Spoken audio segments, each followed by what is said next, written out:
trade in goods component of the agreement was held in March of this year, and a recording of that session can be viewed on the ministry's YouTube channel. In terms of the CARIFORUM UK EPA itself, as you may know, the need for the agreement arose out of the UK's decision to leave the European Union and the region's desire to maintain the preferential access to that market under the EPA with the European Union.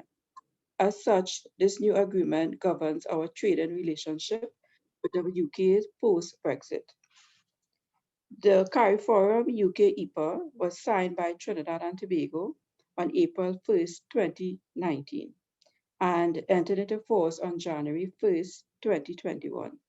The act to give effect to the agreement domestically was proclaimed by the President of Trinidad and Tobago on March 31st, 2021. As such, this project being undertaken by the ministry aims to build awareness of the agreement and increase the knowledge of existing and potential exporters and the opportunities available under the agreement. We hope that this can translate into increased exports of both goods and services to that market.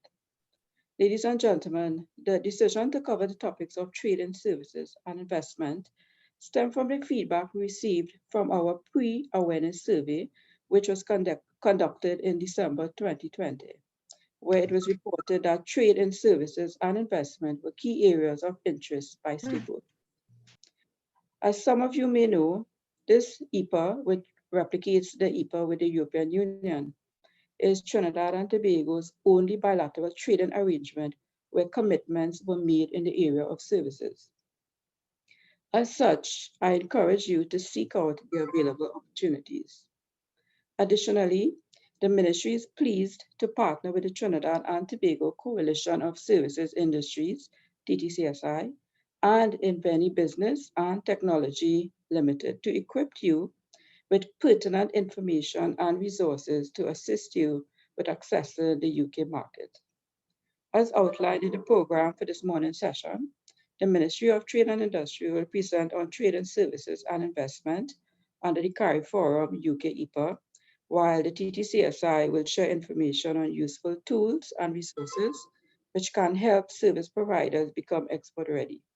Inveni Business and Technology Limited will share its experience and lessons learned as a successful local service exporter, including its approach to market entry, challenges experienced, and advice for new and potential service exporters. In closing, I would like to wish you a productive session, and we look forward to your engagement in the question and answer session.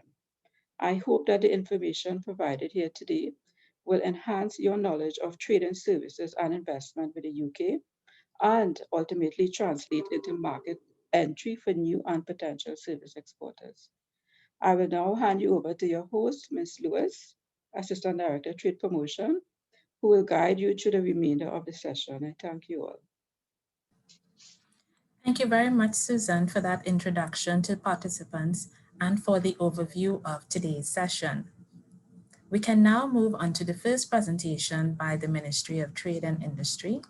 This presentation will focus on the opportunities available to service providers under the CARIFORUM UK Economic Partnership Agreement, and the presentation seeks to assist participants with interpreting the schedules set out in the agreement. I would now like to call on Mr. Akil Yearwood, Trade Analyst of the Ministry of Trade and Industry, to deliver this presentation. I'll give you a little bit of information about him before he begins. Mr. Yearwood has been working in the area of trade for approximately 8 years. He currently serves as a trade analyst in the services unit at the ministry. Mr. Yearwood has over 5 years' experience in the area of trade policy, particularly in developing measures to improve market access opportunities for service exporters and preparing national negotiating briefs on services issues. He has also represented Trinidad and Tobago at several regional meetings on services matters and continues to be an advocate for the development of the sector. Prior to this appointment, Mr. Yearwood served as a trade analyst in the CARICOM unit, and he also possesses 2 years' experience as an underwriter in the insurance industry. He holds a BSc in Economics with a minor in Political Science from UWI St. Augustine and an MBA from the Harriet Watt University. Mr. Yearwood, you can proceed. Thank you. Good morning, and thank you very much, Trudy, for that introduction. Just to confirm, is everyone hearing me? Yes, we're hearing you. Please proceed. Yes, sir, we're hearing you. Excellent. So again, thank you very much, Trudy, for that introduction. This morning, I'll be speaking about trade-in services, which is, as Susan mentioned earlier, this is the only agreement that has a full chapter dedicated to this form of trade. All right. So the focus of my presentation will be fivefold. I won't speak too much on the first aspect, which is what exactly is the CARIFORUM UK EPA. Susan would have given us an introduction earlier. I will briefly talk about that.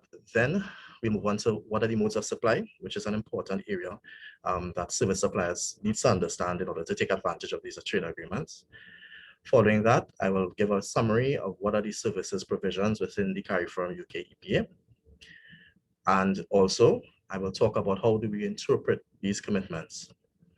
And to close the presentation off, I will be speaking up, spending a few minutes to talk about the benefits of the CARIFORUM UK EPA to local service suppliers.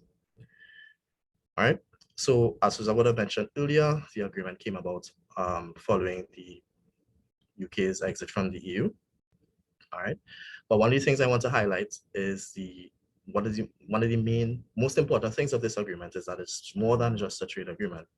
It contains a strong development component with aid and adjustment for the modernization of CARIFORUM economies, such as Trinidad and Tobago. All right, so just to give a brief overview of what the agreement covers, it covers several areas. It covers goods, as we had discussed in our first awareness session some weeks ago. It also covers services and investment, which is what we'll be discussing today. All right. It also covers development cooperation, as I mentioned earlier, and also trade-related issues, which includes provisions for procurement, competition, and the environment, among other areas. And there are also provisions in the agreement for the e-commerce, All right. So the next item, well, the main item is, before I proceed, I just want to go on to the next main item, which is discussing modes of supply. Now, before we do this, I would like to invite Trudy to send a poll to the participants, basically to ask the question as to whether or not you all are aware of the 4 modes of supply in services. Trudy? Yes, Akil, the poll is now live. It has been launched. And we'd invite all participants to enter in. We'll give you a minute to put your answer. Thank you.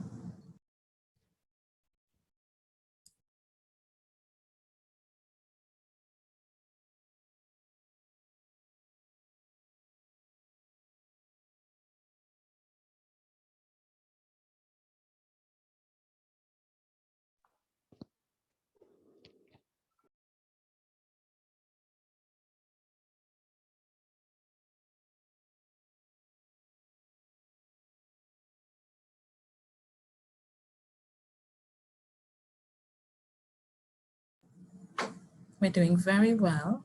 I think most persons have answered now, so I'm going to share the results. Great.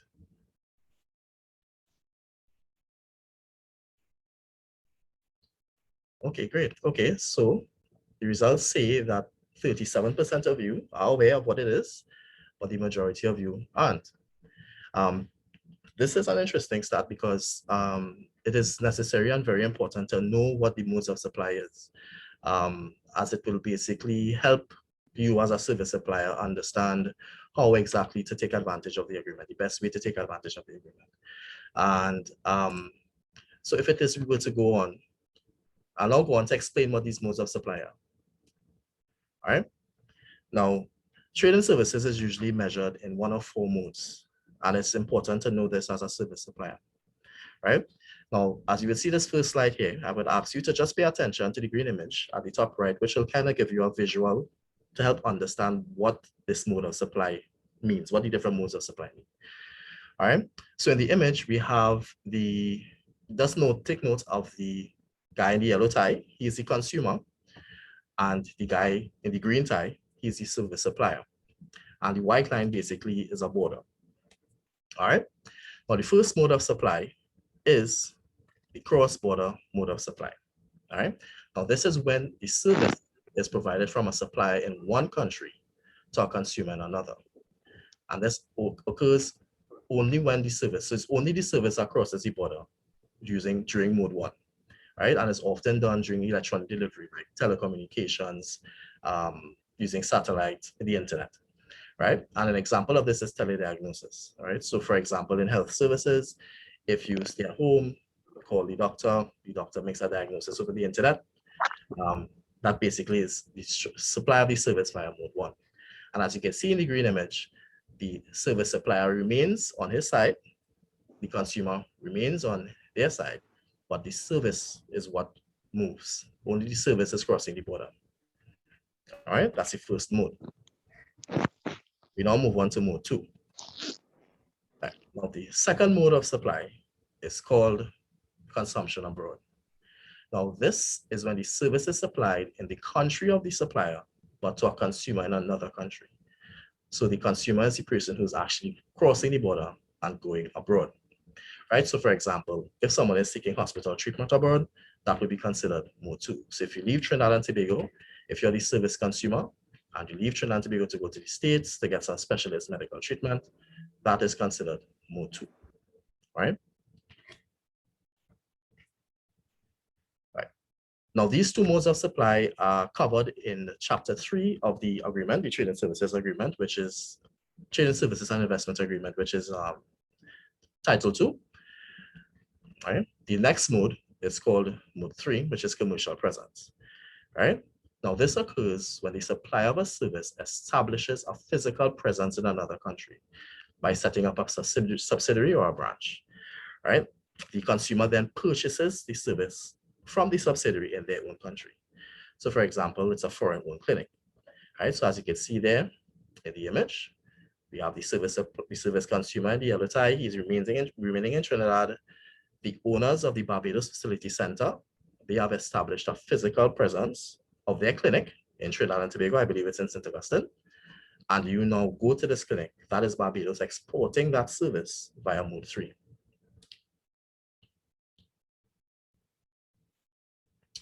And the final mode of supply is mode 4. Right? This may be something a lot of us may be familiar with. This is the movement of natural persons. Now, this occurs when the supplier of a service temporarily visits the country of a consumer to offer the service, right? So this is when the service supplier crosses the border and goes abroad. So usually this is for shorter movements of doctors or nurses, self-employed people. They leave their country and go to the country of the consumer to provide their service. So these are the 4 different modes of supply in terms of how we measure service history, right? And it's important to know what this means when trying to understand what the CARIFORUM UK agreement is going to do for you, right? It's important that you know exactly which one of these 4 modes you supply a service. It's also likely that you could do it using one mode or more than one, all right? So next up, I'm going to give just a summary as it pertains to the services provisions of the EPA, all right? Now for simplicity, I kind of separated into 3 main categories. The first one is with respect to market access. The second one is development cooperation, and then finally business facilitation. Now, with respect to the market access aspect of the agreement, Article 65 to 84 of the agreement speak to these specifics, the specific market access or liberalization commitments made by parties, right? Now, the United Kingdom has liberalized or has opened up approximately 90% of its services sector, right? So, for example, sectors like business, professional, communications, finance, tourism, and recreation services, just to name a few, right? Now, they have opened up most of their mode 1 and mode 2. So, mode 1 and mode 2 was the, most of those modes of supply were opened up in those sectors, right? With respect to mode 3, that is setting up the commercial presence in another country via subsidiary or branch. That more deals with investment. And I know we're supposed to have a presentation on that a little later. So Shelley will give some idea as to what that means and how much the agreement facilitates investment. And with respect to Mode 4, access via Mode 4, the UK has granted access in some 29 sectors if you are a contractual service supplier, and 11 sectors if you are self-employed. Now, in terms on our side, what we have opened up here in CARIFORUM, the focus on what the sectors that we have liberalized are those sectors that would likely have a positive development and economic impact. So, for example, those sectors that were important to create additional economic opportunities here at home, or those in which we are seeking investment in new technologies, right? So, for example, what the sectors, some of the sectors we opened up here in Trinidad on the CARIFORUM side are in the areas of computer and related research, environmental services, management consultancy, and so on, right? The second category, which I'll be speaking to a little bit more when you go to the benefits, is with respect to cooperation. Now, as I mentioned in the beginning of my presentation, this trade agreement is more than just a trade agreement. It includes several provisions for development cooperation to address a range of needs that we have here in CARIFORUM, such as developing regulatory regimes, technical assistance for improving data collection, and they also encourage interaction with firms in the UK for some kind of knowledge transfer to help our sector here, our services sector here. So I'll get into a little bit more detail and some more specifics as to that when we talk about the benefits of the agreement later on. And then finally, with respect to business facilitation, we will look at how we are, we're going to discuss a little later as to how the agreement makes it easier for business travel and for staff transfers, and how it allows nationals to travel to the UK for brief periods for business purposes, right? So next, we're going to look at how we interpret these services commitments, right? Now, so we know what our modes of supply are. We know what some of the provisions of the EPA are with respect to services. Now, let's discuss what the services schedule is. Now, the services schedule is a legally binding document which details the services sectors which are party to an agreement, guarantees, or identifies reservations to market access and national treatment. And it's usually made up of two parts. The first part is usually the horizontal commitments, which identify the reservations or undertakings that apply to every sector that a country has made commitments in the schedule. And the specific commitments essentially refer to those reservations for a particular subsector, right? Now, usually the layouts of a services schedule might be different. It's not as similar as goods, but in every schedule, you must see these two things, all right? So let's take a look at what are some of the common terms that we'll see in a services schedule, right? So let's start with the first one, market access. Now, essentially what market access means is this is the conditions for the entry of a service or a service supply into a market. So for example, this is what the process, the conditions to allow you to get into the UK, right? National treatment basically refers to the principle of giving other service providers the same treatment as nationals. So what that essentially means is after you got into the market, how you are treated whilst in the market when compared to service suppliers or service providers that are in a similar sector, similar situation as you are, right? You may also see terms such as unbound. That basically means, when you see that in a schedule, it means that the party that has made this commitment, they could introduce or maintain any measures that are inconsistent with market access and national treatment. And if you see the term none, it basically means the opposite of unbound, where the party concerned agrees to accord full market access and or national treatment rights, right? So now that we have an understanding of some of the terms, let's take a look at the schedule, what the actual schedule looks like. Right, now I'm on the screen now, you should see an example of what our, as in Trinidad and Tobago's horizontal commitments looks like in the agreement. This is a composite image. You'll see at the top here, the horizontal commitments. You'll see to the top, in the top column, top left column, you'll see CAF. That is basically CARIFORUM, and this is a horizontal commitment that applies to all the members of CARIFORUM in the agreement. And this basically means that we have a limitation. If you look at the third column, it says, it details what the horizontal commitment for CARIFORUM is that states may reserve national treatment with respect to subsidies or grants. So that basically means that it gives Trinidad and Tobago the flexibility to have a subsidy regime that could basically favor locals over UK nationals, right? And on both sides, the UK also has a similar horizontal commitment. So subsidies was actually removed from the agreement entirely, right? Now, below that row, we have TTO, which is the abbreviation for Trinidad and Tobago as used in the agreement.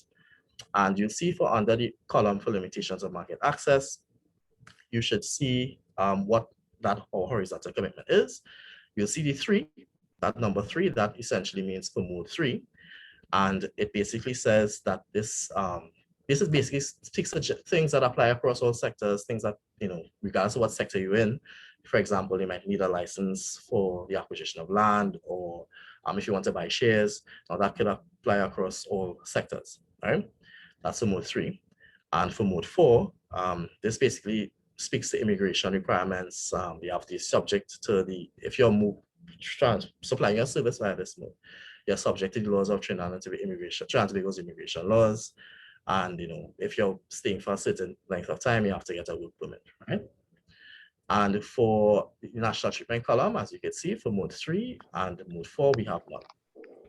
All right. The UK's horizontal commitment is a lot simpler. I chose to do Trinidad and Tobago's because it's a little bit more difficult to catch at first glance, right? Now let's look at a specific commitment, right?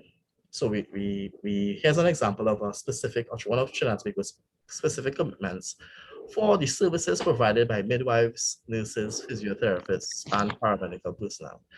Now, what you should know is that the agreement is using the CPC classification for services. So the CPC code there, CPC 93191, that is basically categorizes the subsector that we have made a specific commitment in. And in the first column, you would also see a list of the countries in the CARIFORUM region that has made a commitment in that. This is what I do something here online. Okay. So right. So for the first column, you see a list of the CARIFORUM countries that would have made a commitment in the sector. So Antigua, Bahamas, Barbados, as I mentioned earlier, these countries are the definitions of what these abbreviations mean are detailed in the agreement. Right. So in terms of limitations of market access, as you can see, what Trinidad and Tobago has committed itself to. Now, this is legally binding. So for modes 1, 2, 3, and 4, well, for modes 1 and 2, it's none, and for modes 3 and 4, it's unbound, and for mode 4 in particular, it's unbound, except as indicated. Horizontal commitments. For national treatment, as you can see it here, modes 1 to 3 are none, and for mode 4, unbound as indicated in the horizontal commitments. Right. Now let's look at what the UK's commitment is for the same sector. Right. So for the same sector, the UK, this is the layout of the UK schedule. Look in the agreement, it's a little different. The layout for the UK's schedule, the layout for the UK schedule is a little different. They do it according to sector, according to mode of supply, sorry. Whereas for CARIFORUM, we would have laid out our schedule in terms of exactly what the subsector is, right? So, but the UK is doing it a little differently. They do it in terms of the mode of supply. Right. So for the same sector, the UK, for cross-border, they have unbound. For consumption abroad, they have none. That's mode 2, modes 1 and modes 2 respectively. For mode 3, they have none.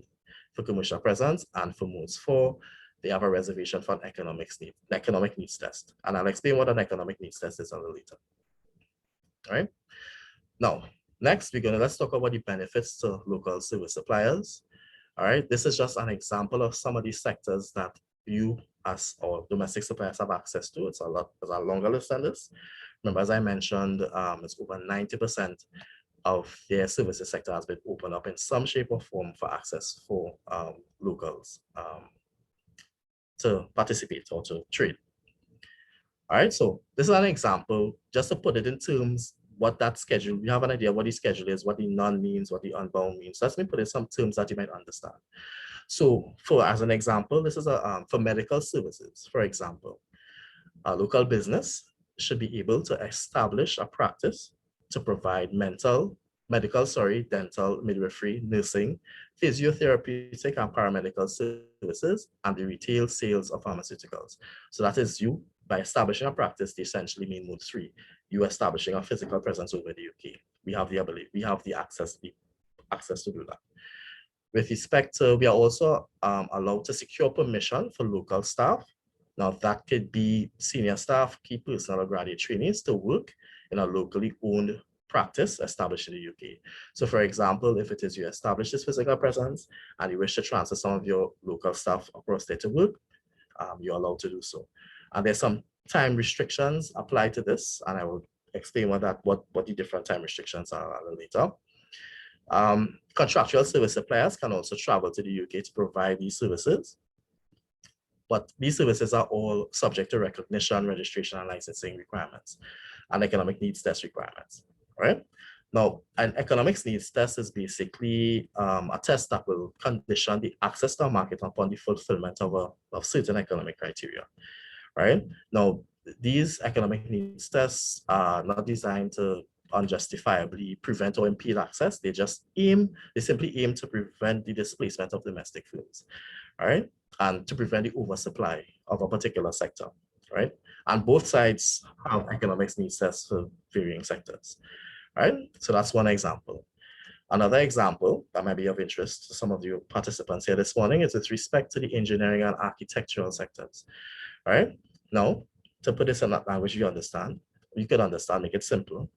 Once you are a service supplier in this sector, a local business, you can establish a practice to provide selected engineering and integrated engineering and architectural services, as well as urban planning and landscape architectural services. You can also, similar to the medical services sector we discussed previously, you can also secure permission for local staff to work in that practice over in the UK. And you Trinidadians and Tobagonians are also allowed to provide integrated engineering, architectural, urban planning, and landscape architecture services from within Trinidad and Tobago to UK consumers. So that's basically supplying the service via mode 1, which is through the internet. You can stay here in Trinidad and Tobago and provide that service to the UK. All right. And contractual service suppliers, as well as independent professionals, can travel to the UK to provide these engineering and architectural services, right? And similar to the medical services we discussed previously, this is also subject to recognition, registration, licensing, and economic needs test requirements. All right. So now let me move on to the second area that will be of benefits to you, service suppliers, business facilitation. As I mentioned earlier, what the agreement allows is that you are allowed permission can be granted for short visits for business purposes.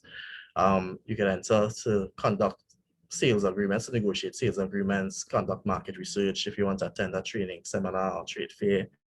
Right? Permission can be allowed for your temporary visits for that purpose. Right? Intra-corporate transfers are also allowed. So if, as I mentioned earlier, if you're a local business and you establish a physical presence in the UK and you transfer your staff to work in the office, you're allowed to do that. All right. Now, senior staff can be allowed to move for up to 90 days in any 12-month period. And key personnel such as managers or specialists can obtain permission to work in the UK-based business for up to 3 years. All right. With respect to how it also facilitates the contractual service suppliers to move. Now, our contractors with service suppliers, basically, if you do not have a commercial presence, but you possess a contract supplier service in the UK, right? You are allowed to provide the service once you meet certain conditions, right? The employees that you're willing to send must have been employed with the business for at least 1 year, possess relevant academic qualifications and experience, right? The temporary entry that you can send your local staff for will be for a cumulative period not exceeding 6 months during a 12-month period, or for the duration of the contract, whichever is less. Right? No other business activity apart from the contracted service is permitted. Right? And independent professionals are basically self-employed persons. You're allowed to provide your service there. The contract must be for a period not exceeding 12 months. Some of the conditions also are you must have relevant qualifications and experience, and no other business activity apart from the contracted services permitted. All right. Okay, and finally, let me just talk about some of the development cooperation aspects of the agreement that would benefit the services sector. There is also the agreement through the joint declaration, but the joint development cooperation agreement that they included in the text. It allows for the UK to provide technical assistance to build human, legal, and institutional capacity. It also allows the UK to provide support measures for promoting private sector and enterprise development, SMEs, competitiveness, and diversification. It also allows support for infrastructure development and enhancing technological and research capabilities. And there's also tailored cooperation mechanisms in some areas, for example, environmental management, the development of sustainable tourism standards, as well as cultural exchanges and dialogue. Right now, to focus on some specific areas of how this development cooperation has assisted us, right? The EPA actually mandates the CARIFORUM and the UK to negotiate recognition agreements in the areas of accounting, architecture, engineering, and tourism, among others. And what these agreements are designed to do is establish mechanisms to allow for the professional qualifications of a local service supplier to be recognized as having the equivalent skills as a similar service supplier in the UK, right? So far, based on the CARIFORUM EU agreement, when the UK was, as you know, the UK is part of that, the CARIFORUM region has done a lot of work, and we've actually completed a MRA for architects, right, amongst ourselves, the CARIFORUM region, and that would help enable us to negotiate a mutual recognition agreement for architects for both the UK and the EU when it is completed, right? And finally, with respect to culture, that is actually a sector that the region is very competitive in. The agreement also contains a protocol on cultural cooperation, which provides for greater cooperation in the development of our cultural industry. For example, it allows for co-produced audiovisual products and services involving UK and Caribbean creative teams to qualify as a UK product, essentially, and meet their cultural content rules. It also encourages the signing of co-production treaties, which makes it easier for CARIFORUM audiovisual service suppliers to access funding for creative projects. And it also allows artists and also other cultural practitioners to be able to enter the UK and collaborate on projects for training activities. All right, so this is just a brief overview of the extent to which this development cooperation assists us. As I mentioned earlier, the agreement has liberalized over 90% of the UK services sector for you. It basically provides you with an opportunity to expand your business, and the agreement also facilitates could also lead to developing ourselves, our sector, to help us export and be more competitive in the UK market. All right, so that's it for my presentation. Thank you very much for your attention. And if you have any questions. Thank you so much, Akil. Now we move straight into our time for questions and answers. And we'd ask you to raise your hand, to use the raise your hand feature. And Akil, one person has already put a question in the chat. So Sure. if you look for some of those questions and if you could provide an answer. So now the floor is open. Use the raise your hand feature. Okay, great. Bottom of your screen, and you should be able to indicate that you want to raise your question. Thank you, everyone. Sure, no problem. So I see a question here from Alicia Shep. If there's a lifespan on these subsidies, service providers are allowed to install for locals. I'm not sure what you mean by that question in terms of what the service providers are allowed to install. Do you mean if what are the subsidies that they're allowed to access? Well, it depends on, if that's what you mean, it depends basically on the policy of the government. If the government has a subsidy for a particular sector, it depends on what their policy is. As I said, it's not part of the agreement, so it will be for locals only. If there's a subsidy for example, architects, it will only apply to locals. UK architects will not be able to access it. Right, I'm not sure. Okay. Yeah, can I just Sure. clarify what I wanted to ask? Okay, so you said that for instance, with regard to pricing, so let's just say I have a business that trains creators, and I would like to go into the UK market. Yes. The price that I'm going to charge locals is going to be different from the price that I'm going to charge the UK market, right, because of this subsidy system that you're talking about. So I'm wondering, is there any limitation on that subsidy that I'm allowed to install for locals as opposed to those in the UK? Is there any limitation to that subsidization to my price that I'm going to use for locals? Well, the thing about it is that we don't get too much involved in the pricing aspect of the business. If it is, for example, because from what I'm gathering is that you're saying that the same service you would supply to that different cost to the UK than here, and it will be different to the UK because the UK has a subsidy arrangement for their suppliers, correct? Right? Well, And I'm trying to understand the whole issue behind subsidies, because I think it might be a little bit unfair. So, for example, if I'm offering the training at a cost here, and I would like to offer it at a higher cost elsewhere because of course, market factors. I'm thinking that for locals, I might just want to offer them a little more reasonable because of affordability. So how far can I go with that? How far can I take that? okay, And will the agreement impede me in any way from offering that subsidy to locals? No, the agreement doesn't deal with those particular areas. So as I mentioned, subsidies are outside of the scope of the agreement. The EPA doesn't impose any kind of provisions on pricing either. So that is something that you as a service supplier would have to deal with on your own. It's outside of the scope of the agreement entirely. Thank you so much. That helps. All right, no problem. Any more questions, or I think that's it? I don't see any more questions in the chat. Okay, I think that's it. Thank you. The raise your hand feature is in the reactions button in case persons can't figure it out. So we do have 2 more minutes for questions from participants.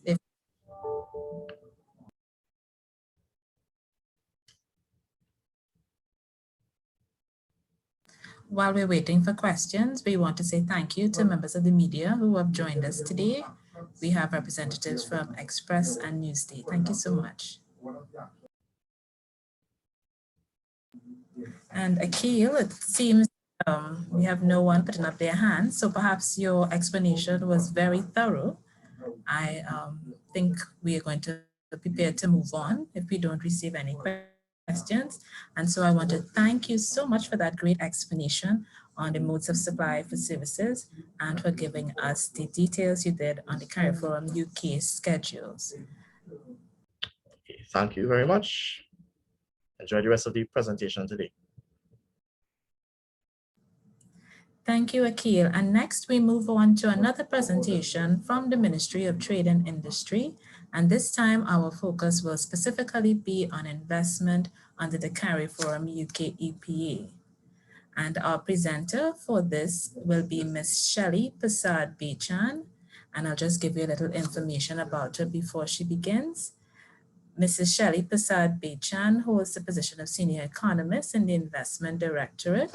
She previously worked in the Trade Directorate with the rest of us who are hosting this session, and she was involved in WTO issues, World Trade Organization issues. She also has some experience in the CARICOM unit. Ms. Prasad-Bechan previously chaired the Ministry's Specialist Subcommittee on Trade-related issues, and she was also the focal point for fisheries matters. Mrs. Prasad-Bechan holds a Bachelor of Science degree in Economics and a minor in Management Information Systems, a Master of Science in Public Service Management, and a Diploma with Distinction in Regional Trade Policy, all awarded by the University of the West Indies. She has been with the Ministry for the past 10 years, and it is now my pleasure to introduce to you Mrs. Shelley Prasad-Bechan, Senior Economist at the Ministry. Thank you. Thank you for that introduction. As stated, I am Shelley Prasad-Bechan, Senior Economist of the Investment Department of the Ministry of Trade and Industry. Today, I would be speaking to you about the investment aspects of the CARIFORUM UK EPA. Let me just share my screen so we can get started.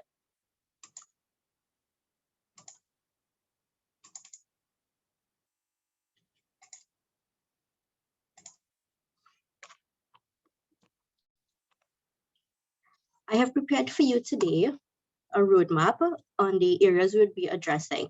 Firstly, we would look at the background and beneficiaries of the agreement, followed by current investments. I will then review investment provisions within the agreement and address how to interpret these commitments made in relation to investment. We will also examine some of the benefits and opportunities of the agreement to local investors and look at other agreements that Trinidad and Tobago has with the UK. Just to indicate that the parties to the agreement include the UK on one part, which is made up of Great Britain, Scotland, Wales, England, and Northern Ireland, with an approximate population of 66.65 million persons. On the other hand, we have CARIFORUM, which is made up of 15 CARICOM countries plus Dominican Republic, a total population of approximately 28.74 million persons. And of course, Trinidad and Tobago accounts for 1.4 million persons. This agreement became necessary when the UK left the European Union. This agreement allows CARIFORUM to continue securing access to the UK's market. It is also being applied by both parties. This presentation today has been prepared to provide you, potential investors, with information related to the investment parts of the agreement. Now, let us briefly look at current investments. At present, there are several companies from the UK operating locally across a number of sectors. These include in the energy, we have Atlantic LNG, manufacturing, we have Unilever, agro-processing, there's TT Fine Cocoa Company Limited. For air transport, we have British Airways and Virgin Atlantic, and Ernst & Young in accounting. And for education, we have ACCA Caribbean. These are just a few. There are many more companies not listed here. According to the Department of International Trade in the UK, as of 2019, investments from TT into the UK was actually less than £1 million. This less than 1 million figure suggests that foreign direct investments from TT into the UK has not been very significant. However, this also suggests that there's room for investment in the UK market as there's untapped potential. We would now look at investment provisions. There is a short poll that Trudy would place on your screen just to determine if you are aware of the provisions within the agreement. Trudy? Okay, I'm going to launch the poll shortly. It should be on your screens now. Okay, you can just answer question 1 for now, whether or not you can find the investment provisions within the agreement.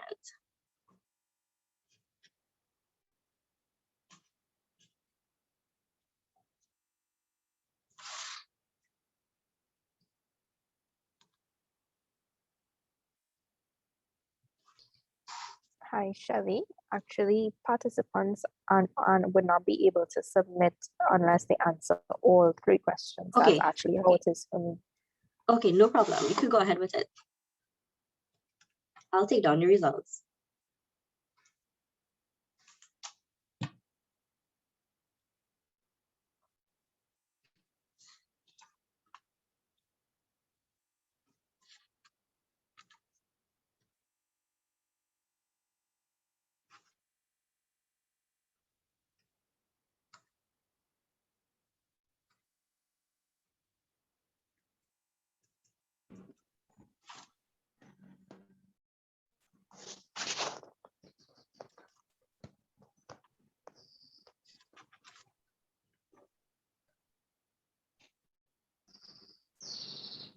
We have about 61 persons registered and on the session with us today, so we give you a little bit more time to answer the questions. Thank you.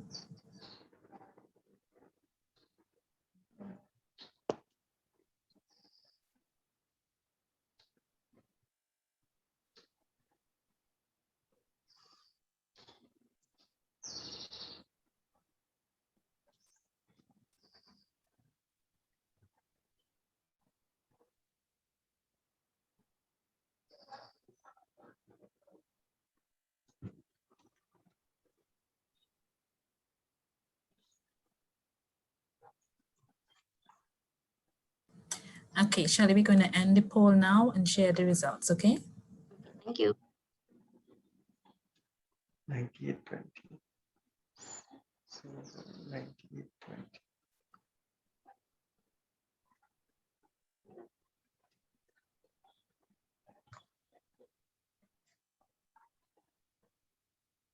Okay, can you scroll a little lower, Trudy, just to see the responses to the last question?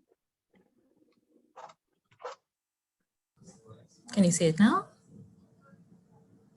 Okay, I'm seeing 17. Okay, yes, this is fine. So according to the results, 67% of you are not aware of how to find the investment provisions within the agreement. So we are here today to provide some information on how to clear this up for you. Can you close and return to the presentation, Trudy? Thanks. Great. So how do you use this agreement to tap into that investment potential in the UK? And what exactly in this document relates to investment? And what areas are not covered within the agreement for investors? Well, for the next few minutes, we would explore the answers to these questions to help you to interpret and understand the investment parts or the provisions of the agreement.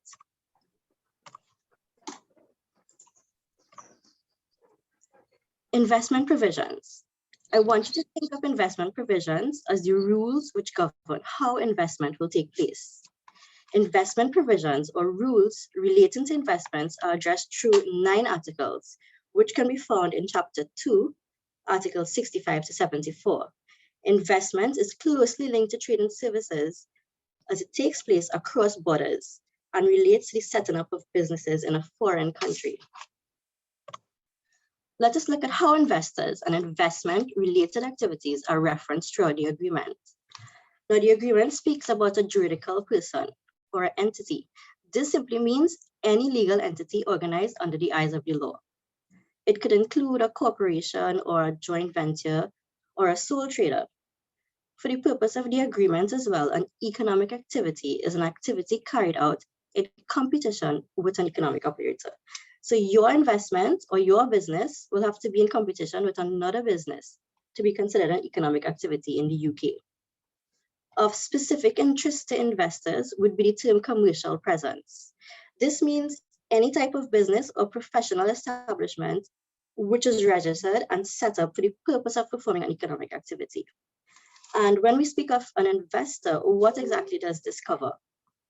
Well, an investor means any person or business that is performing an economic activity through the setting up of a commercial presence. Now that I have explained how investments can be referenced in the agreement, we will look at the specific investment-related articles. Here we have Article 67.1, Market Access. This explains how much of the UK's market an investor will have access to. Under this article, both parties have agreed not to set limits on some areas, including the number of commercial presences allowed, the total value of transactions, and output quotas. The UK has also listed the sectors which investors can enter, and that they also have some reservations, meaning that there are conditions to enter the area. Reservations are a normal part of an agreement, and in this case, the reservations are detailed in what we call Annex 4 to the agreement, and we will address this shortly. The market access text basically tells you, an investor, upfront what part of the market is accessible and what isn't, and this helps to create a predictable environment for you. Article 68, National Treatment, assures a foreign investor like yourself that they would be treated equally to the way a local competitor is being treated. The UK's regulations are set up in such a way that it allows equal treatment between foreign investors and local competitors. In essence, you are to be treated like a UK national when you go to invest in the UK's market, unless a reservation was made in Annex 4. Article 70, Most Favored Nation treatment, or what we call MFN treatment. This allows a foreign investor that if it assures a foreign investor that if they were to go into the UK, they would be guaranteed the best treatment possible. Just to clarify, that national treatment governs how investors are treated inside the UK, while MFN treatment governs how the UK will treat investors from outside of that country. Article 72 relates specifically to the behavior of investors and forbids investors from offering bribes to government officials to influence decisions. This means that as an investor, you cannot try to influence the decision of any public official through any means. And this is standard practice in all countries. Article 72 also specifies that investors in the UK who are hiring persons must respect the rights of workers in accordance with the ILO.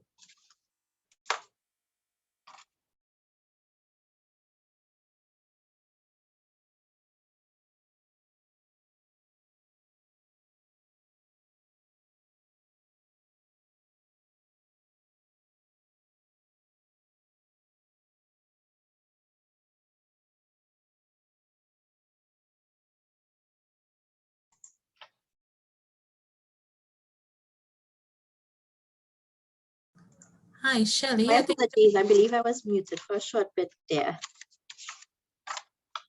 Okay, Article 72, this specifies that investors in the UK who are hiring persons must respect the rights of the ILO and must operate their investments to be in line with known environmental obligations. Most countries have adopted environmental measures relating to waste, pollution, and emissions. And as an investor, you would have to pay careful attention to these.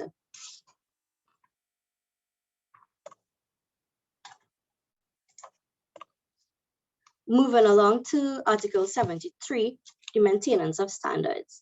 This is really applicable to governments where they are trying to attract foreign investments. It states that governments cannot try to encourage foreign investments by lowering standards for an investor. So think of this as similar to hiring an employee. If the potential employee does not meet the required qualifications, you would not want to lower your requirements, as this would compromise the company's standards.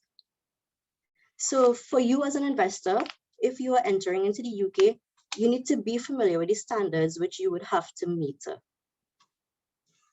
Article 81, key personnel and graduate trainees, will allow a TT investor operating in the UK to employ persons from TT, provided that the persons being employed are key personnel or graduate trainees. This relates to you bringing over specific persons. Key personnel can be persons at the managerial level who would be responsible for setting up of operations or specialists, and graduate trainees would be persons who have a certain level of qualification. With respect to Article 123 capital movements, you as an investor will have no restriction to bring your capital into the UK. And if for some reason you take the decision to close your business, you would be free to take your capital and profits back home. So now that we have looked at the provisions made for investors in the UK, let us consider what is not covered. Article 66 states that the chapter on investment applies to all sectors except the following: anything relating to manufacture of nuclear materials and the production of arms and wars. You cannot go into the UK to do this. Controlling national maritime cabotage. This means national transportation services for passengers within a state. For example, the inter-island ferry services. Masters of national transport are usually left to governments, so you would not be able to invest here. And national air transport services relating to air traffic controls. Again, this is also usually reserved for governments. However, you could provide support services such as aircraft maintenance and baggage handling.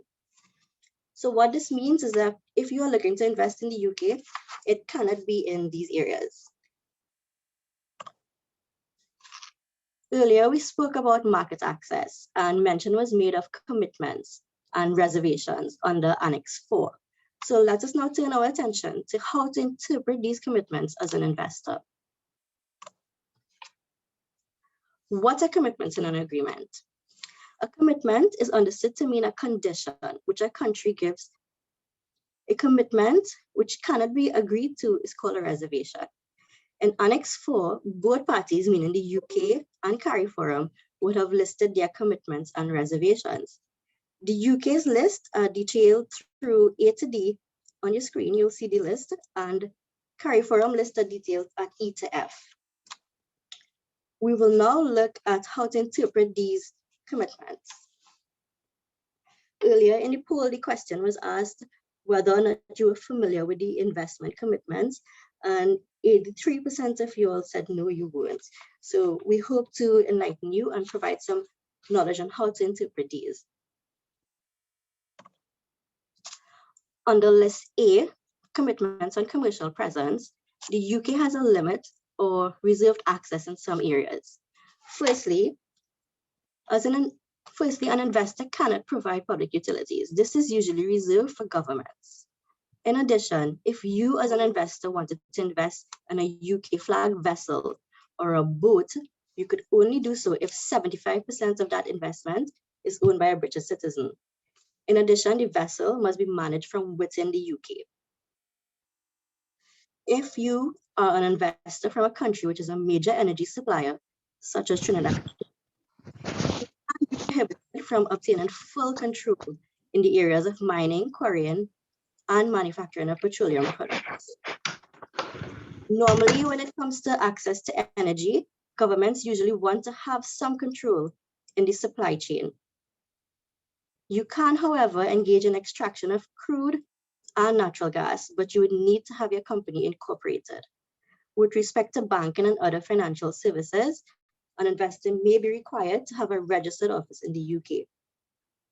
And in terms of transportation, foreign investors cannot establish a business to provide passenger services. This service is regulated by the UK Public Carriage Office. And in terms of investments to provide air carrier services, a reservation has been made here that the UK, there should only be ownership by UK citizens. So we have seen what you cannot do when looking to establish a commercial presence. Now, as an investor, what can you do if you want to set up a commercial presence or a business in the UK? On your screen, you would see I have listed for you just some of the areas where you can invest. These include the manufacturing of foods and beverages, tiles, paper, rubber, and chemicals. The provision of legal advice and other services in the areas of accounting, engineering, veterinary could also be considered. You can go to the UK to provide services of a midwife or to invest in setting up of a modeling agency. You could also invest in advertising and management consultancy and can set up a business doing security maintenance and repair services.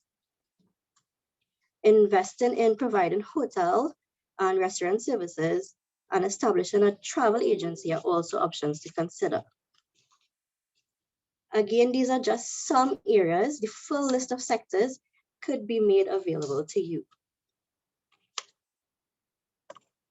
Under list B, commitments on cross-border supply of services, you could also make an investment to supply a service across borders without having to set up a commercial presence. And this is most often done using electronic delivery. A few of the sectors which you can invest in across the borders include business services, accounting, legal services, auditing. You could also provide architectural services and psychology services. It should be noted that there are some requirements here which you must satisfy, and these could include qualifications or a license to practice. List C specifically relates to hiring of key personnel and graduate trainees from your home country.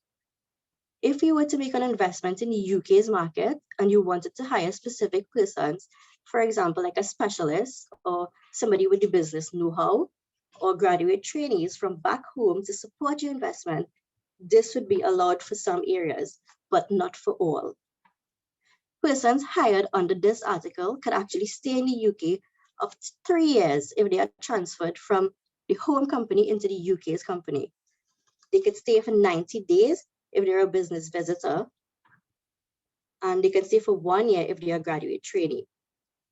Because the list of areas which you are allowed to hire persons from back home is so extensive, you could always contact the ministry to indicate the sector, and we would be able to advise you.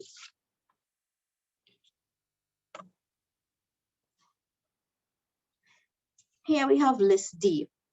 Investors could supply a service in the UK based on a contractual obligation or as an independent professional. Again, some of the sectors open for investment here are legal services, accounting services, architecture, and urban planning. Now, the UK has listed some conditions in order for investors to be able to supply their services.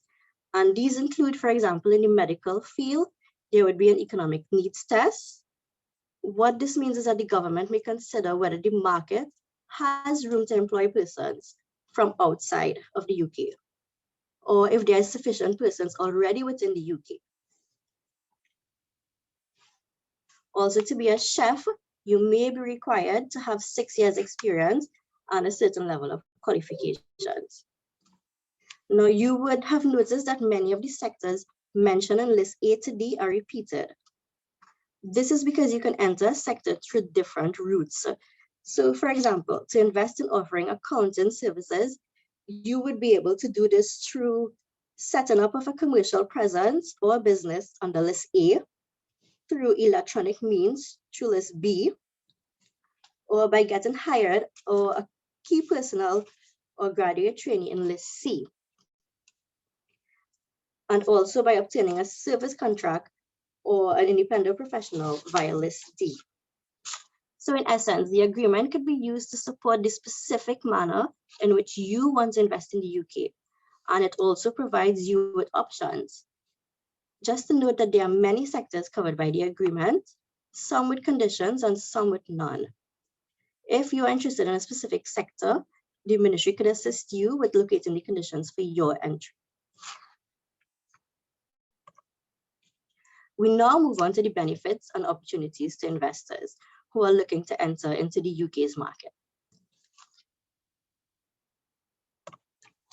Let us recall that the purpose of the agreement is to make it easier for people and businesses to invest.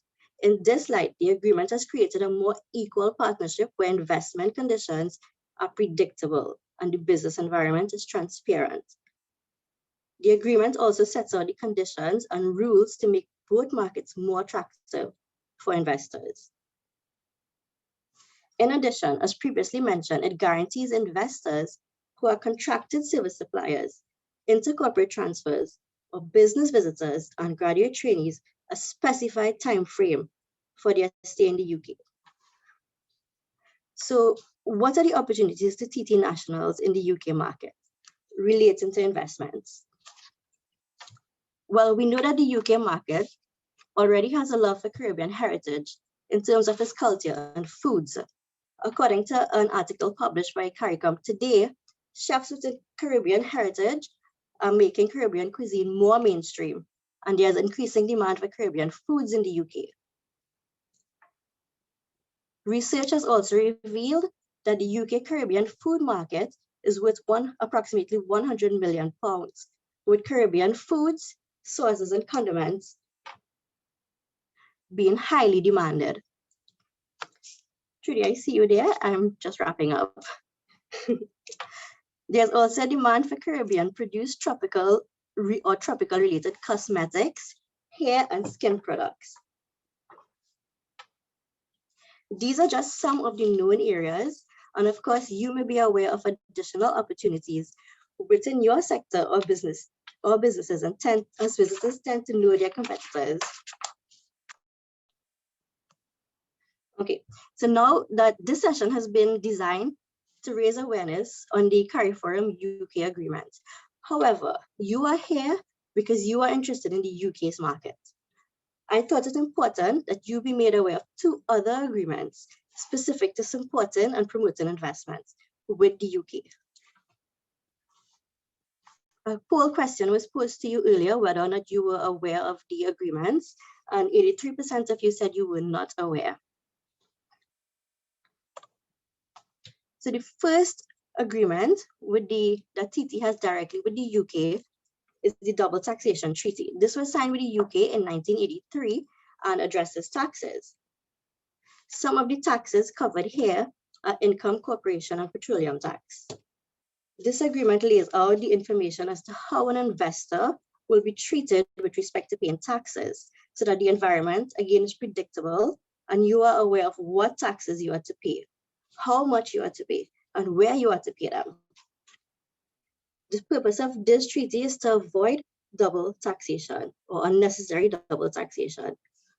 Of particular interest to our local investors would be the payment of royalties under the treaty. The second agreement that TT has with the UK would be the Reciprocal Promotion and Protection of Investments Agreement.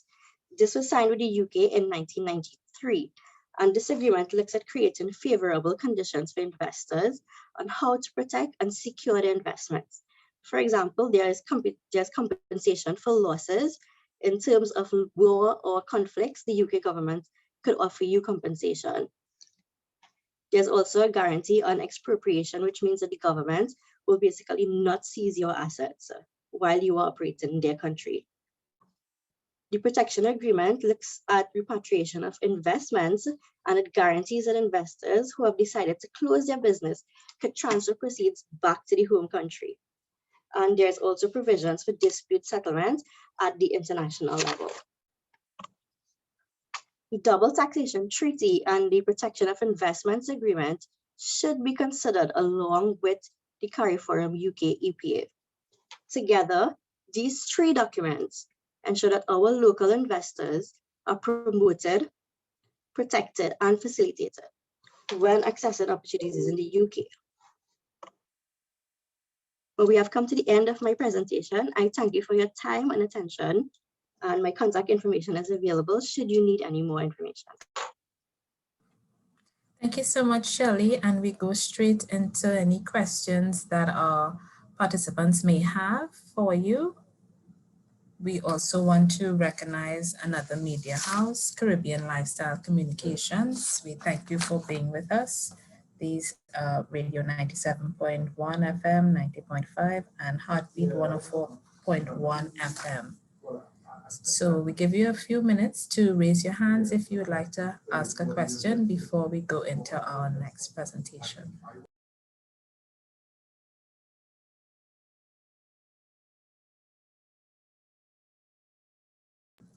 While we're waiting, just to let you know that as our key participants, we will be sharing our presentations with you, and you can contact the ministry at the email addresses found on our presentation so you can have more in-depth discussions with the team. And since I see no hand raised, we're going to go straight into our third presentation. And now we have the Chief Executive Officer of the Trinidad and Tobago Coalition of Services Industry, Ms. Vashti Gayadeen.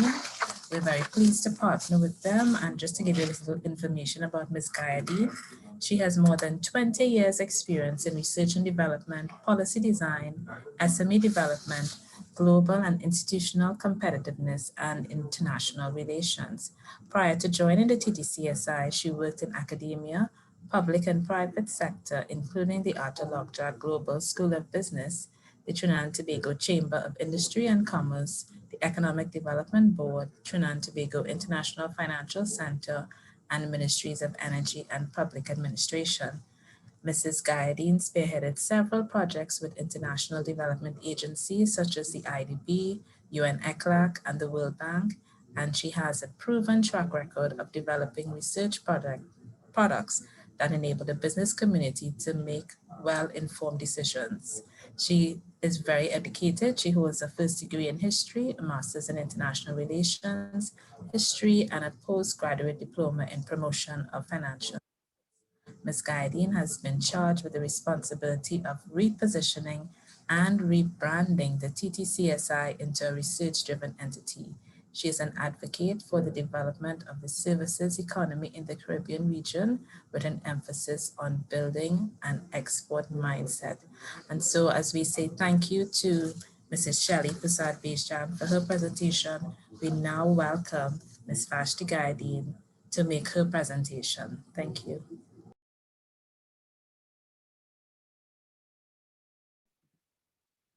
Hi, thank you very much, Ms. Lewis. I'm just having a little difficulty here where my screen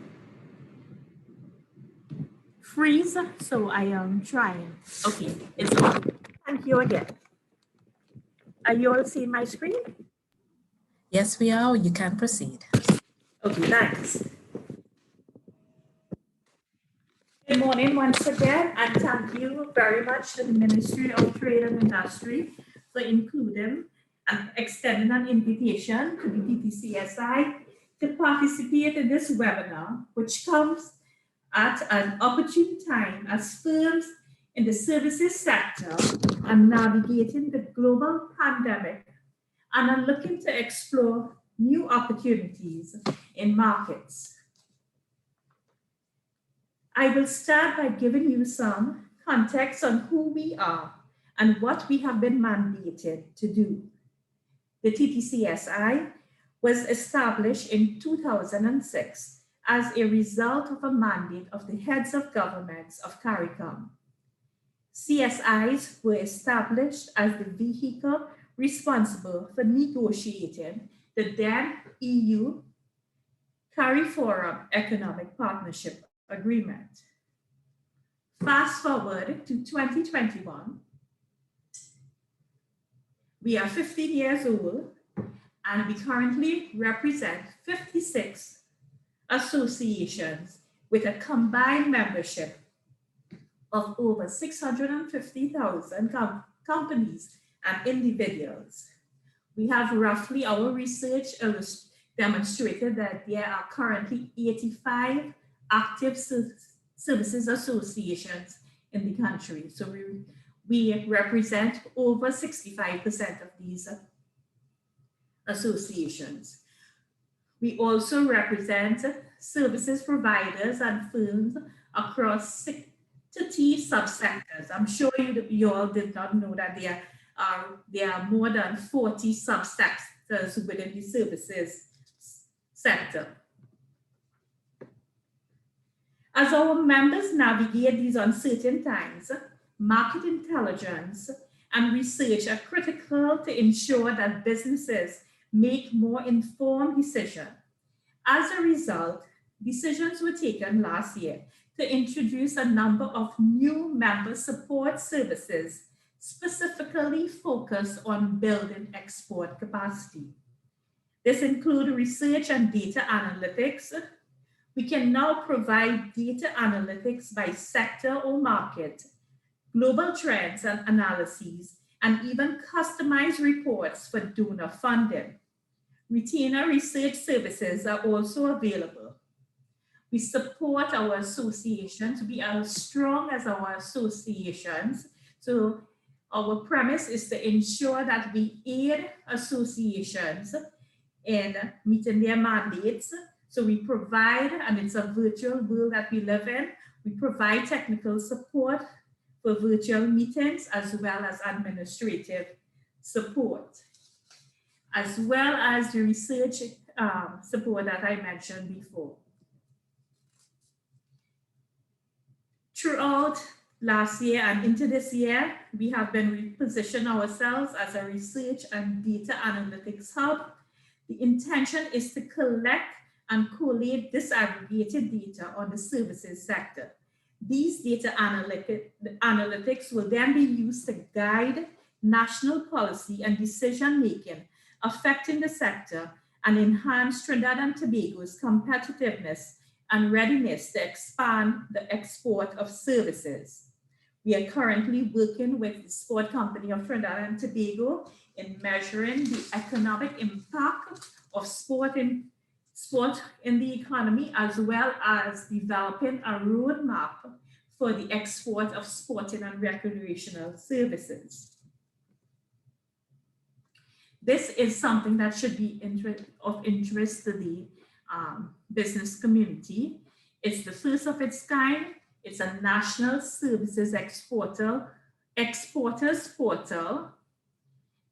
This is a PSIP funded project. We are in the first phase was completed last year, which was the creation, the dissemination of a export survey. We collected that data where we collected data from firms and providers across 6 subsectors. This information is now going to be posted onto a portal, which will be made available to the national and international community. We have gone beyond a registry and evolved the portal into a marketplace. So we are aiming to launch it by the end of September. So I urge you all to follow our social media platform to get information. We'll be reaching out to service providers, firms, to ensure that you are registered and your information is on this platform.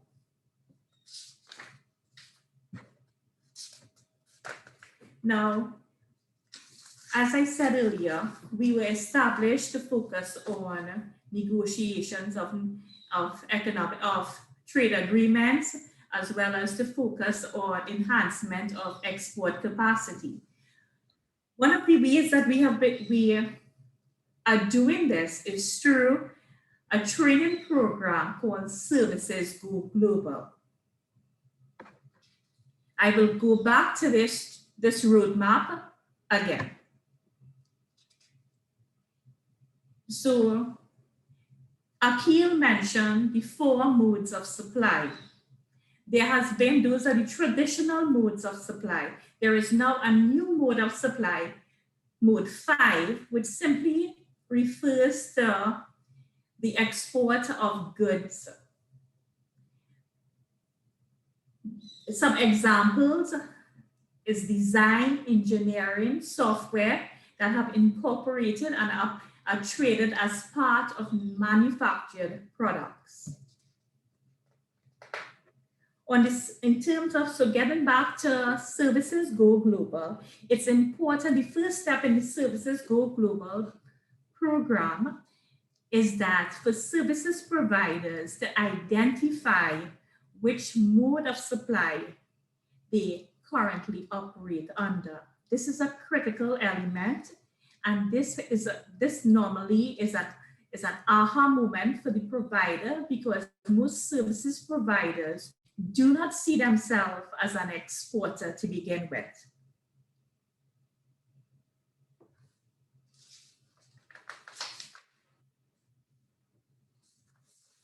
So roughly, we have been running Services Global robustly for the last 2.5 years.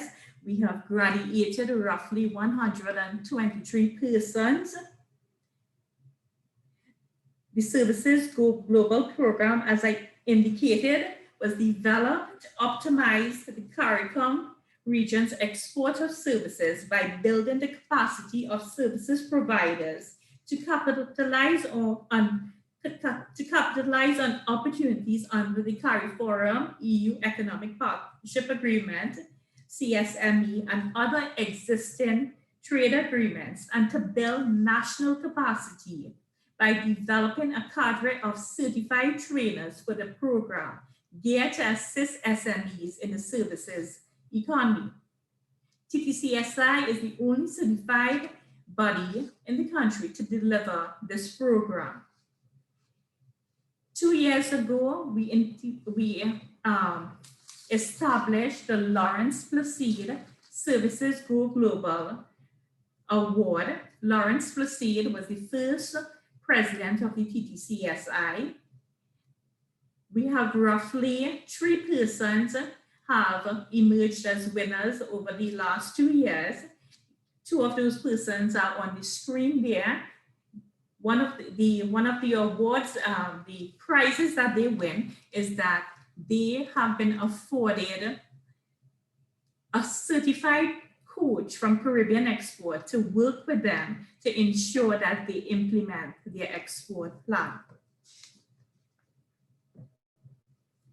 So Services Go Global is where we take service providers over a week and a half. We expose them to the elements of exporting and then we leave them and they are off on their own to ensure that they fully develop that export plan. So we realized at the TTCSI that we needed to do something. We needed to do something much more. So we held discussions with Caribbean Export and the Canadian firm that developed Services Go Global. And we put forward a proposal for the development of a program called Gateway to Trade. Gateway to Trade has been approved by the Ministry of Trade and Industry under the PSIP project for this fiscal, and next month we will be launching this program. What is Gateway to Trade? Gateway to Trade is an accelerator program whereby we will be taking 80 firms based on a robust criteria, which will be advertised by the first week in June. And we'll identify these 80 firms that will be in this program over a 9-month period. It is geared at, it's going beyond Services Go Global. These firms develop their export plan, as well as the focus is on market connections and sustainability. So phase 2 and 3, we are working with Export TT on market connections, because one of the questions must be on your mind is how are we going to do matchmaking and trade missions in this environment? So we are going to do virtual trade missions, and we are piggybacking on missions that Export TT have in their pipeline for this fiscal year.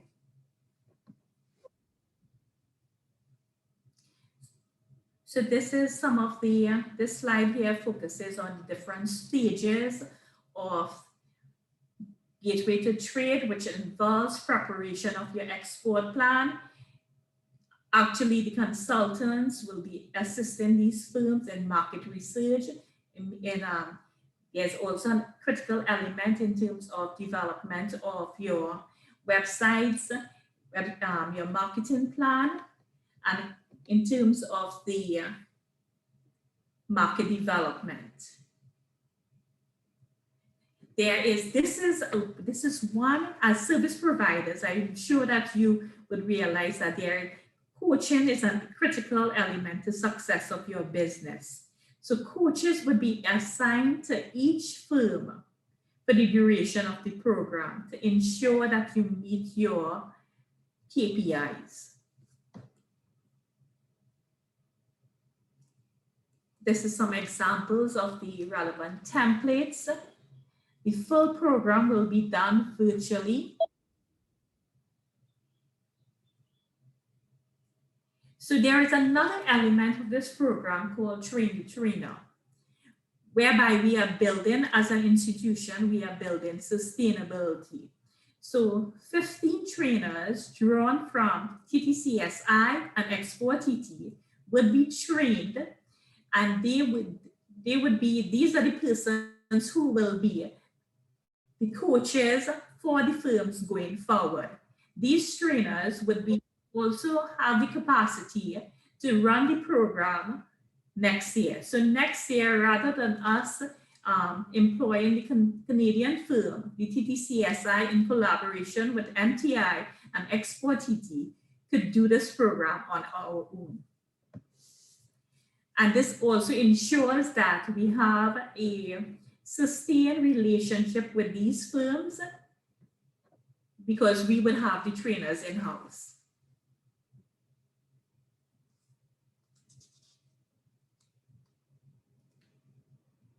I'm highlighting here some of all the tools in terms of templates would be given to the firms so that they can enhance and ensure that they have a plan forward. A critical element of the program is to identify the KPIs. So we have been working with the consultants MTI, and Export TT to ensure that we have clear deliverables for each sector, because what I didn't say is that we are drawing 80 firms based on 6 priority areas. So that's the end of my presentation. As I said earlier, we are celebrating our 15th anniversary, 15 this year, and we are hoping to launch a series of programs by October of this year, and we are building capacity. Our focus is on building and enhancing capacity of the services sector. Thank you. Thank you so much, Vashti, for your very informative presentation, providing stakeholders with useful and timely information. I hope that all of our participants can take advantage of the tools and programs highlighted in your presentation. And now we move swiftly to our final presentation before we have questions and answers. We will be now hearing from an actual service provider who has been successful in exporting services. I'd like to tell you a little bit more about Ms. Michelle Lauchital. She is the Managing Director and co-founder of Inveni Business and Technology Limited, the Caribbean's leading China sourcing solutions company. Inveni is locally registered with external operations in China. Michelle has been building her career in China, sourcing steadily over the last 9 years. Her team of bilingual sourcing specialists, engineers, and project managers are on the ground in China and have sourced and custom manufactured products for over 60 clients spanning several industries, including agriculture, healthcare, manufacturing, food and beverage, and packaging. Source markets include, but are not limited to, China, Japan, Thailand, Indonesia, and Vietnam. The company has successfully secured partnerships with 2 global companies in China to improve its competitiveness in the area of quality control and market research. One of these partnerships enables the company to provide quality control and inspection services across 14 countries in Asia. And it's our pleasure today to introduce Ms. Michelle Lauchital to provide the next presentation, giving an exporter's perspective on exporting services. You may proceed, Michelle. Okay, thank you so very much, Trudy. Good morning to everyone. It's certainly a pleasure to be here. And I must say, before I continue, the big thank you to the TTCSI as well as to the Ministry of Trade and Industry for this invitation. Additionally, I am representing Inveni yesterday, but I'm also representing the Association of Female Executives of Trinidad and Tobago as a member. So without further ado, I think that Trudy would have given a very good introduction. So, and I have 9 minutes for my presentation, so I'm going to try my very best to get through and to present to you the key areas that I think that you would need to just to sort of digest as it pertains to exporting your services. So Inveni, about us, we are registered, as Trudy mentioned, in Trinidad and Tobago, 100%, privately owned, with partnerships with 2 leading firms that helped us in terms of increasing our competitiveness in the market. We now have 2 regional partners on board, and that is what I wanted to just chat with you about today in terms of how we went about achieving those particular goals in terms of exporting our services abroad. So we have a commercial presence in Barbados, and only recently, like the line is on the contract is probably still drying as it pertains to Suriname. So what is our value proposition? We simplify doing business with suppliers and manufacturers in China and Asia, ensuring quality products that enhance your brand and make your customers happier.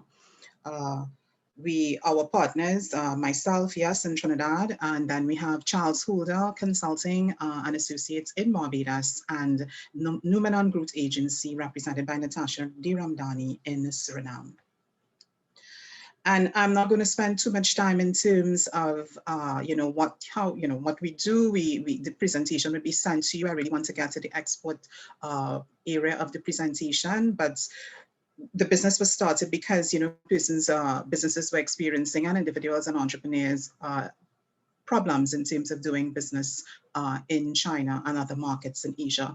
And we have developed basically an end-to-end solution, a full 360-degree sourcing solution for new and emerging importers and other and manufacturers, and so in terms of the industry. And these are the services that we currently offer. As I mentioned, the 360-degree sourcing solution. And you may ask, 360-degree meaning what?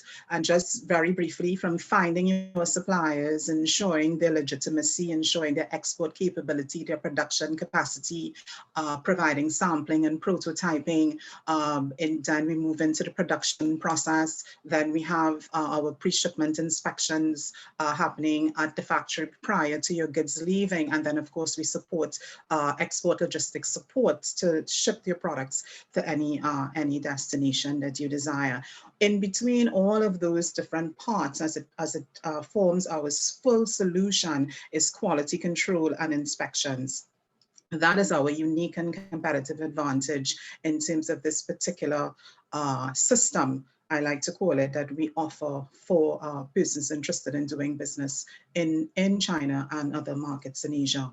We also provide project management support for custom manufacturing, because we work with engineers. Actually, our lead associate in China is an engineer. And also we have 2 project managers attached to us. In addition to that, we also have a law firm and an accounting firm. And you may ask, well, why all of this? It's because of the type of clients that we engage with. On the ground, we need to ensure that their IP is protected and they have a very good understanding in terms of doing business in Asia.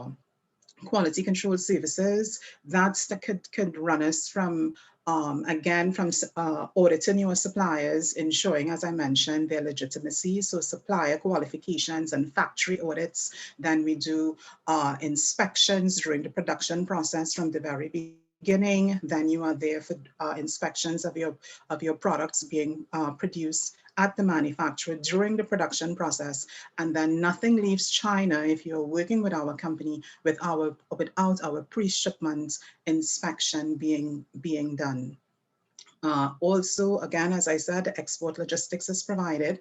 Market research, most definitely, this came about in around 2017 into 18, where we were being just getting calls and so from companies, not just in Trinidad, but also in the region, and one firm within the US, about looking at China now as an export market, and they required market research in terms of market sector specific information. They also wanted to get information in terms of market potential assessments to be completed, branding and marketing entry strategies and all of that. And we have formed a partnership. We are now into our 3rd project with Dashway Consulting from China, from a market research perspective. Since 2018, we are now on our 3rd project with the Barbados Investment Development Corporation, which is one of our clients in the Barbados market. And we also provide training as well. So our export journey, what gave us the confidence to actually start exporting was the fact that we believed that we had a very unique product, a very unique service that we were offering. We also thought that the service now was being provided to companies and to manufacturers and all of that, but we also saw a way for us now increase our turnover if we expanded our market. And it wasn't just about expanding your market in terms of new regional markets, but it was also looking at where we were in the Asian market. So that is what brought about partnerships with the market research firm, in addition to us increasing our capacity as it pertains to quality control services. And our quality control services also includes the lab testing for persons who, companies who are interested in bringing in any type of chemicals and any types of liquids and so on as well. So, and as Trudy would have mentioned, we are able now to provide that service to 14 countries in Asia, right here from Trinidad and Tobago. That is being done. And more in terms of our journey in terms of export. So once we were able to really ramp up our services to ensure that we're providing a complete solution, we then look at inward now in terms of the regional markets. And how did we go about doing that? In-country visits. Actually, we identified our markets. We looked at what our export objective would have been. We would have had put a time frame in place. And of course, you have to look at your human and financial resources. And we were in terms of the, and of course, looking at strategic partners. We identified the countries, and then we looked at having in-country visits, and we actually had in-country visits scheduled between late 2017 into early 2018 with Barbados, with Jamaica, with Grenada, and then in 2019 into 2020, based on our plan, would have been Suriname and Guyana. Needless to say, and in the essence of time, I will treat with Barbados and how our journey would have taken shape. So we would have a local partner was already on the ground because of our development network that we have across the region. We would have made contact with the Trinidad and Tobago Manufacturers Association as well, in terms of allowing us to set up meetings with the different heads of business associations. I would have met with business associations, chambers of commerce, and potential clients as well within the market. It took some time to get that done, but at least we were able to land there and start having meetings. And that also included meetings with the BSOs in 3 of the islands, in addition to government agencies as well.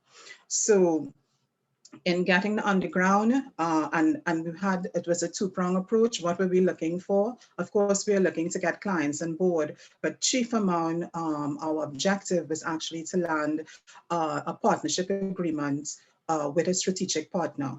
And we have to be very careful in terms of our strategic partners and how we go about in terms of selecting them, in terms of defining your criteria. You have to be very careful in terms of looking at how the synergies will work out between your company and theirs. So we were very, very fortunate in the Barbados scenario to actually do that visit in 2017, which involves the BIDC at the time would have just returned from China and was looking for their next step. In terms of what's going to happen next, how they're going to roll out some of those initiatives as they came back. So I was actually brought to Barbados to do, for 4 days, to do presentations to the business community there. And this was followed by business-to-business meetings with the businesses in Barbados. And of course, that in itself, as I said, fortunate, because that's not normally the route you're going to have to take in terms of just when you're starting out on your export journey.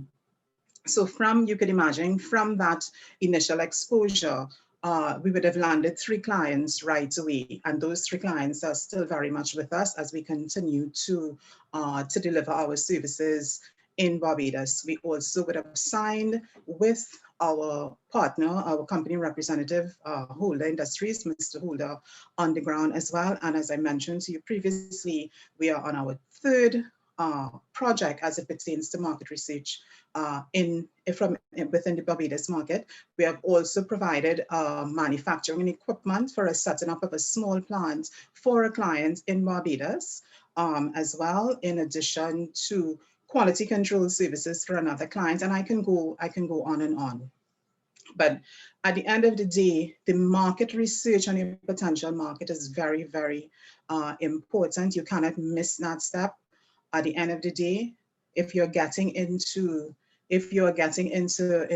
markets, you need to have conversations with the business support organizations in our own country. Reach out to your TTMA, reach out to to the TTCSI, Export TT, and as far as even as the Ministry of Trade, in terms of getting the necessary market intelligence that you need to get in order to inform your decisions going forward. You need to have obviously all of us has finite resources, so we need to ensure that how we spend those resources, it provides value. You also want to ensure that you have a network in which you can tap into. Many of us will sit down and say, well, I'm not sure about advancing forward. How do I do certain things? But you have to start planning ahead, and this is not a short-term thing. It takes a lot of time, a lot of investment in terms of your time and in terms of your resources before you actually are able to get those wins on the ground, and you can determine what those wins will be for yourself. And so let me just say a quick note in terms of Suriname. Vashti mentioned the Go Services Go Global program. And again, I think that's also, if you're able to get on any one of those programs, the exposure in terms of the regional markets will work, because in last year, between October and December, I would have participated in the Caribbean Exports Pack Your Talent program, which is sort of similar to the Services Go Global program. And it's during that program, you would have, it's close to 40 participants from all over the Caribbean. And I was able to have the opportunity to do B2B meetings, to mix with the other participants there. And we're able to actually now have a partner in Suriname to roll out our services. And that has really taken off at this point in time. So what has been some of the key challenges? The key challenges, of course, the initial contact is always the hardest, especially if you're doing it on your own. But I would say, try and get the support of the local business support organizations behind you, and of course, get the buying from your team within your own company. This is not a lone journey, it's company-wide as well. It is very critical to your success that you know what you want as a service provider with that strategic partner that you may want to have if you're looking at a commercial presence on the ground within the country. So sometimes that goes awry, because with services you can really start off hot and sweaty, as they say, start doing business, and after 6 months everything falls flat, and that's because you haven't clearly identified or have a roadmap in terms of your strategic partner and how things are supposed to work. Building trust and getting your partner to clearly understand your brand, your reputation, and to deliver that message in the early stages in terms of their representation of your business on the ground is also very key. And I already spoke about funding. Additionally, now in terms of lessons learned, I mentioned as already that contact with the local trade association and business BSOs is very important, especially not just from a market research perspective. There's a lot of information that's available, a lot of training opportunities that are also available, and just general contact across the region in terms of you getting opportunities. Develop a realistic budget, very, very important. Also have a timeline in place in terms of, what those milestones are going to be, when you're going to hit it, because as I said, you do not have you do not have, a lot of resources at your disposal, but you want to be able to make an impact.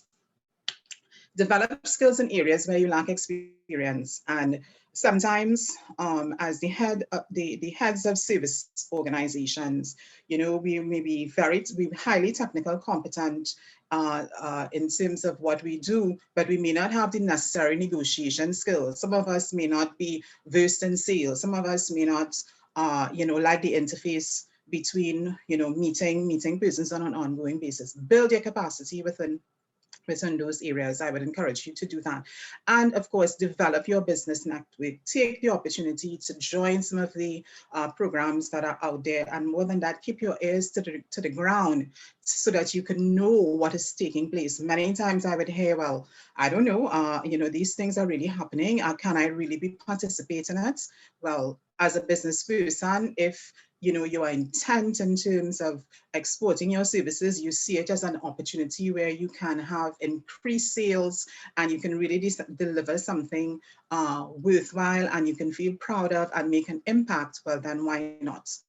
Yes, so your network is very, very important. And in terms of getting into the market, we have a complete solution in terms of what we offer, from finding the supplier to export logistics. However, that solution is all modular. So you can actually take our quality control services out of that and apply that singularly in certain instances. You need to decide what is best. Maybe all of your services is not going to work for you right away.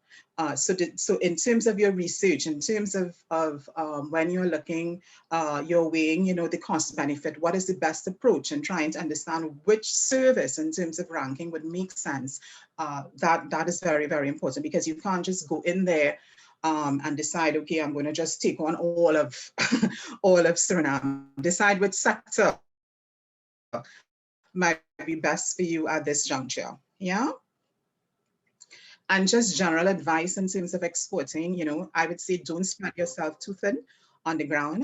Again, focus on a niche or a specific area within the new market that you'd like to tackle. Strategic partnerships is the new currency, especially for services organizations. We know that we cannot do it alone. So having some sort of commercial presence on the ground will help, or however you decide the shape or form your arrangement within that country is going to work. I cannot emphasize enough in terms of mentoring and coaching. Vashti did touch on that in terms of her presentation. It's very important. You don't know everything, but it will be good for you to actually get a coach on board that can guide you through. And if you feel it within your gut that exporting is for you, then I'm going to encourage you and say, go for it. Do what needs to be done, put in the work, and you will reap the benefits at the end of the day. So I'm not sure if I'm over my 9 minutes, but thank you very much for your attention. And I just want to say, go for it, and I wish you all the success. Thank you very much. Thank you very much, Michelle, for your encouraging presentation and sharing your experience in exporting services. It's heartening to know that we can still do business during the pandemic, and we take note that you signed your contracts in 2021. So congratulations to you. Now we open the floor to questions from our stakeholders with respect to the sessions from our private sector partners. Any questions for Vashti or Michelle can be raised at this time. If you use the raise your hand feature, we'll identify you, or you can take the floor, but we're trying to coordinate it. Thank you so much.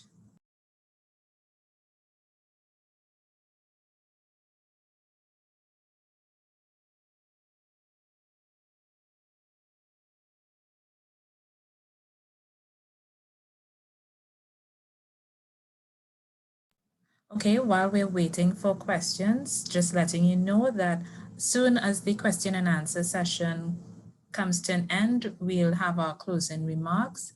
So we'd just like to give you some time to think of the questions. You can put it in the chat, go to the reactions button and click on the raise your hand feature, and we would love to hear from you. Thanks.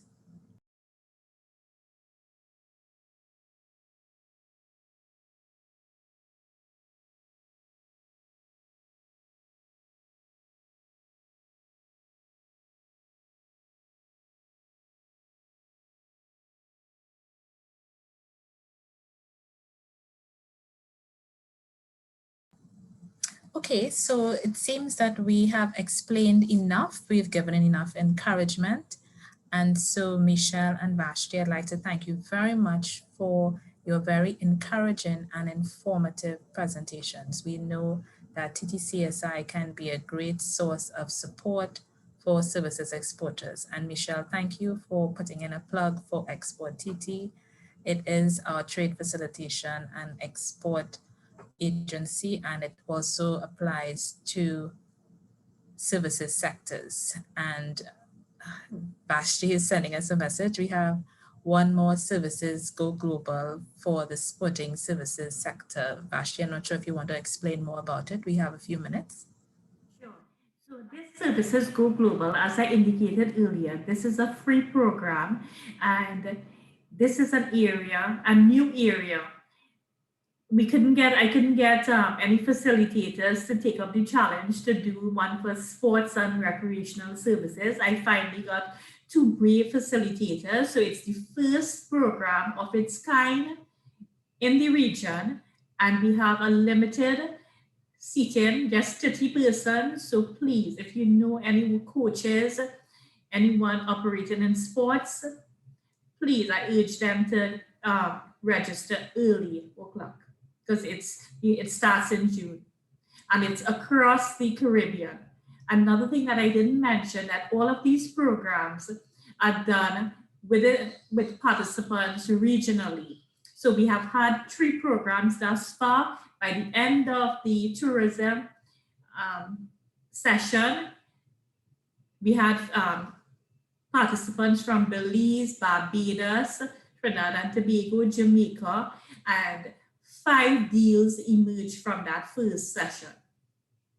So it's a tremendous networking opportunity also. Great. Thank you so much, Vashti. And as we close the second awareness session on the CARIFORUM Economic Partnership Agreement, I wish to thank each of our presenters for participating and partnering with us in this initiative. I would also like to thank you, the audience, for your engaging discussions in the chat, and I trust that the information shared this morning has been beneficial to all of you. I would like to extend special thanks to the Trinidad and Tobago Coalition of Services Industries for the valuable content delivered, as well as Inveni Business and Technology Limited for sharing Misha's experience as a service exporter.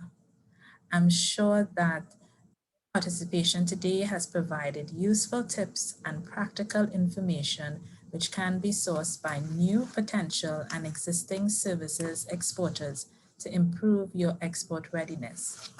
I trust that the information provided by the ministry would have also increased your knowledge of the opportunities available under the CARIFORUM UK EPA in the areas of services and investment.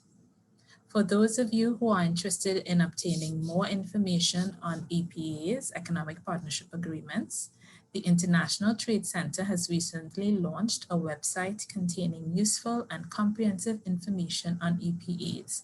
Amar has shared the graphic. This website includes elements such as data, videos, infographics, and quizzes to enrich your understanding of these types of agreements. The link for the website will be shared with you via the chat feature. And as we have done with the first awareness session, the ministry will upload the recording of this video to its YouTube channel. So please check our social media pages for past events and future updates. And ladies and gentlemen, on behalf of the Ministry of Trade and Industry, I would like to once again say thank you to all of you, our participants and presenters, for joining us today in this webinar, and I do wish you an enjoyable rest of the day. Thank you very much. We are dismissed.